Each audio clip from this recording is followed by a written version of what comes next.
¿Sabías que una correcta instalación eléctrica es un punto clave en un proyecto? Es decir, lo podría destacar bastantísimo o lo podría empeorar.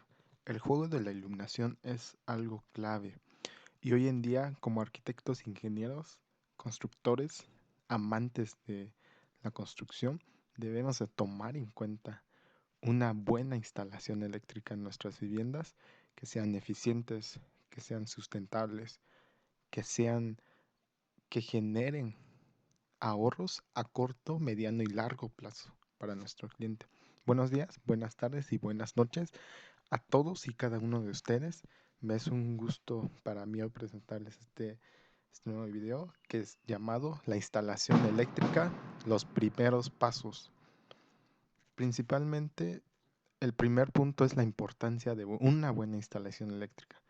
Si se hace una buena instalación eléctrica con la mano de profesionales, es decir, arquitectos, ingenieros, constructores o personas que tengan conocimiento en esta área, conocimiento técnico, te puede ahorrar mucho dinero, desde disminuir los recorridos de cables, desde usar una iluminación más eficiente, es decir, por ejemplo, un tip que te quiero regalar es que hoy en día ya no uses iluminación por medio de lámparas que vienen siendo incandescentes o fluorescentes. Te recomiendo cambiarte de hoy en día hacia adelante a iluminación LED. Iluminación LED te ahorra dinero a largo plazo, te ahorra, te genera más años, más horas de vida, te genera un mayor ahorro energético. Por eso te lo recomiendo. Y psicológicamente el uso del color en la iluminación también es un punto clave.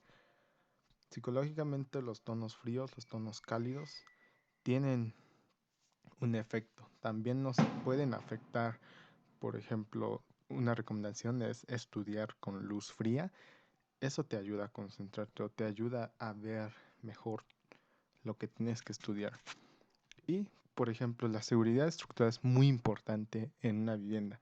Pero, ¿qué pasa si no tenemos un buen diseño de instalación eléctrica? Lo que puede pasar es, pueden ocurrir incendios, puede ocurrir un cortocircuito, una muerte de un niño que meta un clavo, que meta una aguja en el interruptor o un contacto, por ejemplo.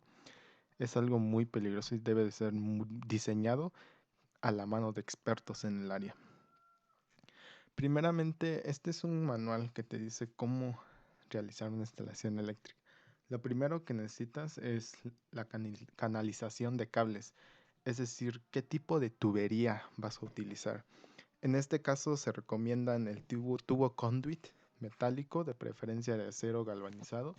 Esto se usa en losas, por ejemplo, losas nervadas o losas con casetones, porque en este caso algunas veces se logra hacer visible la instalación. Por ejemplo, es un poco más caro y es resistente al fuego, te protege de muchos factores, pero por ejemplo la tubería Polyflex o flexible de PVC es un tubo típico anaranjado que muchos utilizan. Este tipo de tuberías van embebidas sobre el concreto con el espesor de la losa y esto nos ayuda a generar menores costos en inversión. Y las medidas que generalmente se emplean son de 19 milímetros, 3 cuartos de pulgada o de 13.5 milímetros de media pulgada de diámetro. Son algunas recomendaciones que se deben de tomar en cuenta. ¿Qué más materiales necesitas? El cable conductor tipo TW, de preferencia para la separación de 60 volts, 600 volts. Y una recomendación que está normado, al menos en la norma de México, es que los contactos deben tener un calibre mínimo de 12 y para luminarias un calibre mínimo de 12, 10, 12 para iluminación y 10 para contactos. Esto está normado. Esto puede variar de acuerdo a un cálculo, pero es lo mínimo que deberíamos de ocupar.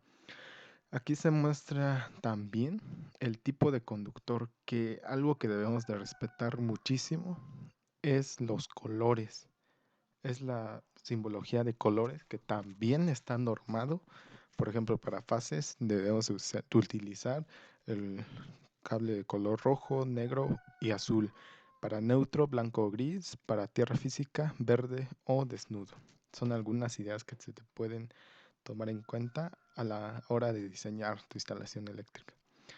Otro punto importante que debes tomar en cuenta es el cálculo de lámparas del techo. Es decir, cuando nosotros hacemos un diseño de iluminación, es decir, debemos de tomar en cuenta qué tipo de iluminación necesitamos. Porque en una casa lo más común, por ejemplo, una vivienda, muchas personas lo que hacen, o lo más fácil, es colocar una lámpara en el centro del techo. Es decir, eso es una iluminación general. Pero ¿qué pasa cuando tú estás acostado en tu recámara? Esa luz te molesta porque tiene un foco de luz muy intenso. Es bien sabido que logra iluminar toda la recámara, pero cada una de la iluminación tiene un propósito. Por ejemplo, podríamos proponer iluminación general, podemos proponer iluminación a detalle, iluminación indirecta, etcétera, lo cual responde a una necesidad específica. Por ejemplo, una recámara necesita luz indirecta y luz a detalle también, y es de acuerdo a las necesidades. Pero algo que te puedo decir es que debes tomar muy en cuenta cuántas luminarias vas a ocupar en un espacio. Posteriormente a ello, debes de tomar en cuenta el número de cajas cuadradas u octagonales de 13.5 milímetros de media pulgada antes de colocar la losa. Esto te genera ahorro de materiales, de cables, etcétera. Por si no lo tomas en cuenta más adelante, te va a costar mucho dinero. Vas a tener que romper la losa o también el añadir los cables, pero también si fuese una losa visible como aquí se muestra, la instalación visible, mejor dicho, se puede optar por dejarlo a la visibilidad. Es buena opción, pero también responde a una necesidad de diseño, tiene un porqué, no es simplemente por hacerlo, es de acuerdo a la necesidad. Y también tener planeadas las chalupas de 13.5 milímetros de media pulgada para contactos y apagadores, y posteriormente sus tapas, y para más de dos circuitos se coloca una caja rectangular de 19.3 milímetros o 3 cuartos de pulgada. Algo que también debes tomar muy en cuenta son los interruptores de seguridad. ¿Estos para qué sirven? Estos, al tener una mayor carga de energía eléctrica, lo que hace o su función es botar las pastillas, es cambiarlo de un punto A a un punto B, lo cual no genere problemas en el interior de la vivienda. Es como un colchón de seguridad, por decirlo de una manera más fácil. Y lo más conveniente es adquirir un interruptor de navajas o fusibles de 30 amperes de 120 volts, una o dos fases. Esto depende mucho de un cálculo y esto lo hace un especialista. Un interruptor de pastilla o termomagnético, lo cual es más complicado de instalar, se recomienda asesorarte con un profesional en el área. Y los complementos, que vienen siendo los sockets para los focos, los contactos para conectar los aparatos eléctricos, los apagadores para encender y apagar la luz, y las tapas, que son el complemento de este, para proteger y cubrir las cajas de las lámparas, apagadores y contactos. Estos elementos son muy importantes tomarlos en cuenta siempre y nunca olvidarse de ellos. Y en este punto quiero también añadir un comentario en el que viene siendo los materiales que tú elijas deben de responder a una necesidad, deben de ser justificados. ¿Por qué? Porque debes tener mucho cuidado en la calidad de tus materiales. La calidad también es un factor que te puede ayudar o perjudicar. Y algo que quiero que tomes en cuenta es también las pinzas electricistas, pinzas de corte diagonal, las pinzas de punta. Es también muy importante que tengas la cinta de aislar para unir o proteger los cables que vayas a cortar. Todos estos materiales son muy importantes. Esto ya es trabajo del profesional, del oficial electricista, y esto lo hace con una asesoría o respetando los planos de un arquitecto o un ingeniero. Posteriormente, como te decía, el trazado de la instalación eléctrica es un punto fundamental. Una vez que tú ya tienes la colocación o ubicación exacta de luminarias, como aquí se muestra un plano, un ejemplo de un plano de instalación eléctrica, lo primero es tener este tipo de planos, que si te asesoras con un especialista seguramente te lo va a dar. Y esto tiene que interpretarlo tu oficial electricista con su ayudante, y lo cual primero tienes que tener diseñado el diseño de iluminaciones, posteriormente la ubicación de los contactos, de cuántos contactos necesitas en un espacio. ¿Qué pasa, por ejemplo, en las recámaras? Muchas veces nomás ubicamos o proponemos un contacto. ¿Y qué hacemos muchas de las veces? Es conectar muchos electrodomésticos ahí o añadir una extensión. Lo que comúnmente se hace para que puedas añadir más aparatos electrónicos, eso es un error. Lo que debes de hacer es proponer más contactos.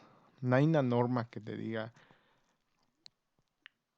que exista un límite de contactos, pero sí debe existir mínimo uno en un espacio. También en un espacio debe existir mínimo una luminaria y un apagador. La altura de los contactos regularmente son de 40 centímetros. En el caso de cocina y baño, los contactos deben de ir a una altura más o menos de 1.10 metros. Esto viene siendo por el tema de la humedad, que pueda entrar agua en los orificios y eso pueda generar problemas. Y también añadir que en baños, el tipo de contactos es el ICFT, que es otro tipo de contactos especiales para estas zonas húmedas. Y también añado que el interruptor y el medidor deben estar protegidos ante la lluvia y estos deben estar muy cercanos. Tanto el interruptor como el medidor es que vayan juntos a una medida máxima de 5 metros si no pueden estar juntos. Y de preferencia, esto, el interruptor se añade en una zona en donde exista una circulación constante o en donde puedas estar constantemente. En un caso de tener que bajar la pastilla, sea un lugar constantemente y seguro. Y en el interior de la vivienda, no pongas tu interruptor al exterior de la vivienda, hacia la calle, porque muchas personas te pueden hacer pequeñas bromas, por ejemplo, jugarte bromas de bajarte las pastillas, y lo cual te puede dejar sin luz eléctrica. Y por el medidor no te preocupes, eso lo hace CFE, ellos lo ponen en el exterior de tu fachada. Y algunos de los errores que te puedo añadir como conclusión es que, como te decía, no añadas muchos electrodomésticos en un contacto, es decir, una extensión. Lo que busques es proponer varios contactos, lo cual resuelve ese problema. Y también añadirte que las luminarias se diseñan. Lo más común es proponer una lámpara en el centro de la vivienda o del espacio, pero tiene un porqué, tiene un diseño de iluminación. Y eso se hace. Y hasta aquí este manual es un pequeño guía que te puede ayudar mucho, y te recuerdo, cualquier comentario, sugerencia, crítica constructiva, destructiva es bienvenido. Comentario en la bandeja de comentarios, puedes hacer todas tus preguntas, añadir, y recuerdo que todo este conocimiento es para ti, para que tú mejores, para que nosotros mejoremos, y nos vemos en una próxima. Gracias.